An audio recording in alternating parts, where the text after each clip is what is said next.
Ellen, we go so far back. You don't tell these people how far back we go. I know, but I wear T-shirts. I don't know what that means. Anyway, all right, let's...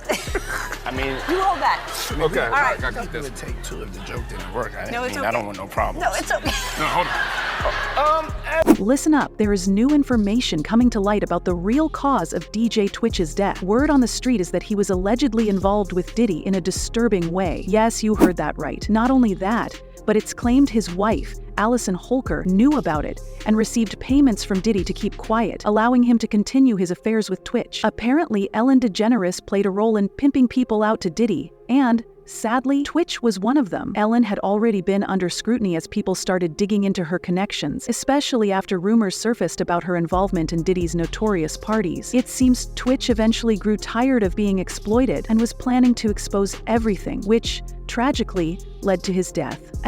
Some of you might not know, but Ellen and Diddy were once very close. He made 17 appearances on her show, but one interview stands out. During that conversation, Diddy seemed to mention his infamous parties, asking Ellen if she knew about them. She nervously admitted to knowing, but quickly backtracked, explaining that she only knew about the parties because Diddy raps about them in his music. So tell me about your birthday party. Am I invited? Yes. Yes, you're definitely invited. I invite you to all my parties. You just haven't seemed to show up. No, well, is it on the East Coast? Yes. Well, that's why. Why don't you have one here on the West Coast? Because I work all the time. Okay, well, maybe I have one at your house. Where's that? Now, what time would your party start, let's say? Like 9:30. Really? That early? Yeah. I could make that. Yeah. But I could think of you of starting a party at like midnight. Like, what time will it go till? That's a different type of party, though. Uh-huh. No, it'll go from like 9:30 to like maybe 3 o'clock, 3 o'clock. And then, we have the top 2 floors of the hotel. And then it will carry on there? Yeah. Then No, I mean the after party. No, I know about them. I'll listen to the music. I've heard that song, After Party. They were really playing us. They knew exactly what they were doing when they brought up those parties. They spoke about it so confidently, believing we wouldn't catch on to the hidden messages they were slipping in. Ellen, were you surprised by the allegations about P. Diddy? Did that surprise you about P. Diddy? He's been on your show many times. Things took a darker turn when people started connecting the suspicious death of Ellen's ex-girlfriend, Anne Heche, to Twitch's passing. Anne died just 4 months after Twitch, and here's why she's tied to his death. A few weeks before hers, Anne spilled the tea about why she and Ellen broke up. She revealed that she was the one who ended things, because Ellen was obsessed with money and fame, willing to do anything, even sell her soul for it, and then said, "I broke up with her because her goal was to have a lot of money. Mine was to find love. She wanted 60 billion, and I said good luck.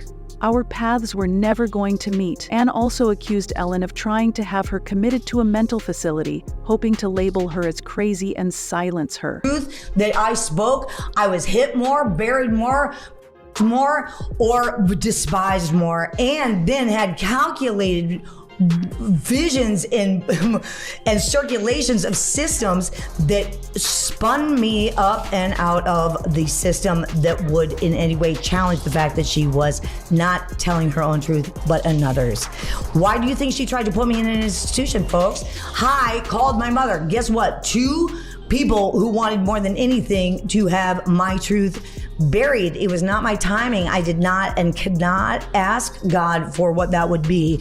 All I could do was stay on my truth, do what I was doing, and study this thing called love that we tried to bury. And now I am up and out of the ground. And unfortunately, those 2 women could not shut me. Not long after spilling all this tea, Anne Heche tragically got into a mysterious car accident. She continued TIPK up with her because her goal was to have a lot of money. Mine was to find love, and hers was, "I want $60 billion. Heche continued, Good luck. Our forks are never going to meet. The further we stay on with this, the further we will be apart." She suffered severe second-degree burns and was trapped in her burning car for 30 minutes before first responders arrived, Anne eventually passed away, and according to her autopsy, she died from smoke inhalation, severe burns, and a fractured sternum. Exactly 4 months later, Twitch's death shocked the world, and people wasted no time drawing connections between the two tragedies. Speculation quickly turned to Twitch's wife, Allison Holker, who some believe played a role in the unfolding events. According to reports,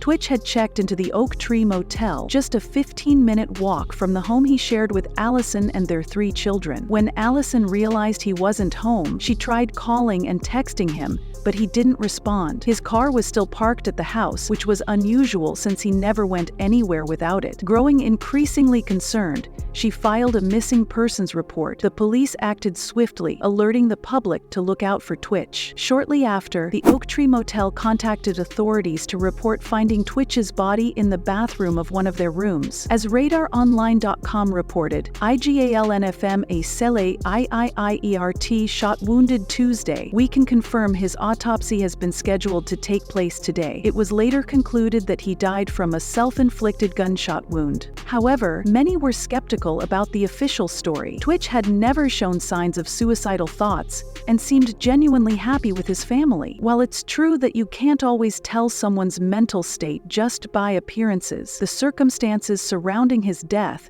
didn't sit right with a lot of people. Suspicions grew when reports surfaced that Twitch hadn't left a note, only for TMZ to later reveal he had. This inconsistency made people wonder if someone was tampering with the investigation to close the case quickly. Rumors began swirling that Twitch might have been dragged into Diddy's alleged freak-off parties, possibly through Ellen, and that he knew too much. Ellen had even admitted on national television to knowing about these events in the past. Some speculated that Twitch might have refused to participate or threatened to expose the truth, leading to his untimely death, adding to the controversy and enticing people to watch his unprecedented death.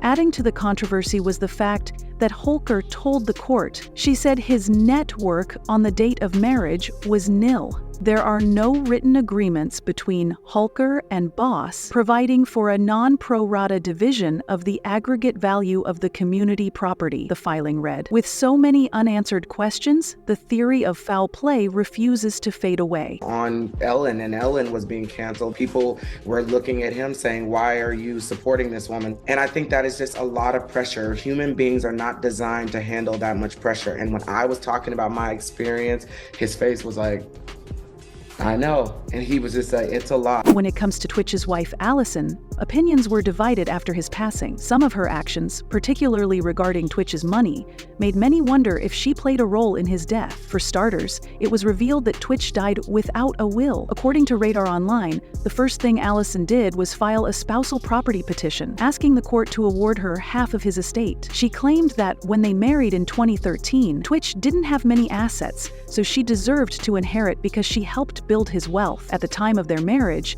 Twitch had only personal belongings of little value, and his net worth was virtually non-existent. There were no written agreements between them about dividing the property. Just a few months later, Allison returned to court, this time not only asking for half of Twitch's assets, but also requesting royalties from all of his future investments, including earnings from Step Up, So You Think You Can Dance, and any other ventures he was involved in. She was coming after everything. On top of that, she listed the house she shared with Twitch for $3.8 million and splurged $5 million on a brand new house, which was reportedly even bigger than their previous home. She made these major moves and cashed out in less than a year after Twitch's death, leading people to question whether she was involved in some sort of scheme to profit from his passing. Many wonder if she might have worked with Ellen and Diddy to have him removed so she could live lavishly off his money. Now, it's important to note that all of this is just speculation, and none of these claims have been proven. Still, the public is convinced and has been dragging Diddy, Ellen, and Allison through the mud. People had their own thoughts. Like one person who said, I always thought his death was suspicious. I'm glad people are digging into it. His wife's behavior was way too suspicious. I definitely think he was living a double life. Another person added, it's starting to make more sense now that Twitch was taken out. Also, Ellen's ex-girlfriend was taken out too. They either had to be silenced or blackmailed. So what do you think? Do you believe Twitch was secretly involved with Diddy before his death? And do you think Ellen, Diddy, and Allison may have worked together to orchestrate his death? Let me know your thoughts in the comments. And don't forget to check out this other messy video.